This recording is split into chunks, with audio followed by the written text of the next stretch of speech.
আসসালামু আলাইকুম এভরিওয়ান, সবাই কেমন আছেন?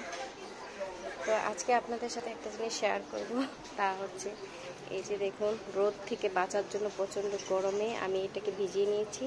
ভিজিয়ে যে জ্বালানার বড় বললে যেভাবে দিয়ে দিয়েছি, এভাবে নিচে পানি ঢেলে দিয়েছি। এই যে পানি ঢেলে দিয়েছি, তারপরে আবার আরও সাপোর্ট আছে।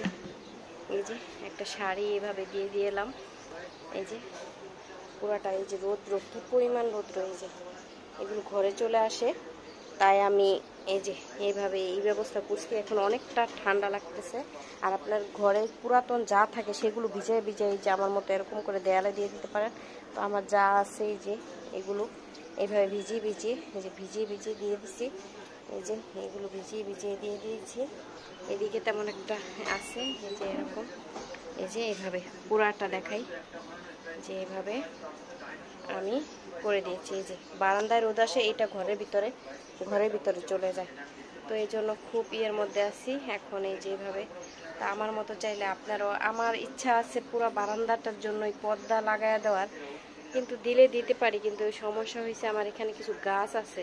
এই যে কি পরিমাণ রোদ, এই যে আমার এই গাছগুলোর জন্য কাপড় ওইভাবে আমি টানতে পারি না, কারণ আমার এখানে কিছু গাছ আছে।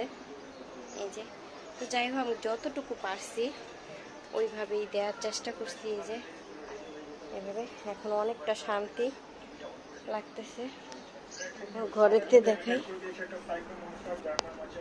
এই যে এদিক দিয়ে এখন এই যে রৌদ্র তাও আসার চেষ্টা করে, তো আসার চেষ্টা করে যে তারপরও অনেকটা এই যে অনেকটা আর কি সাপোর্ট হয়েছে। তাও এই যে ওই যে রৌদ্রর তাপ, ওই যে অনেক, এই যে বিছানায় চলে আসে।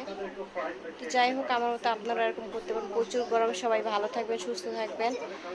আর এই যে আমার বেবিটাও গরমে অসুস্থ হয়ে গিয়েছে, সবাই ওর জন্য দোয়া করবেন। তো যাই হোক, সুস্থ থাকবেন, প্রচুর পরিমাণ পানি পান করবেন, তরল খাবার খাবেন, ঠান্ডা জাতীয় খাবার খাবেন, কোনো অন্যরকম খাবার খাবেন না। তো আমার ভিডিওটি ভালো লাগলে অবশ্যই লাইক করবেন, শেয়ার করবেন, আর অবশ্যই সুস্থ থাকবেন। সুস্থ থাকার জন্য যা কিছু করার তাই করবেন, ঘরের ভিতরে থাকবেন। আর যারা কাজে যান অবশ্যই ছাতা নিয়ে যাবেন, যারা বাইরে কাজ করতে যান ছাতা নিয়ে যাবেন।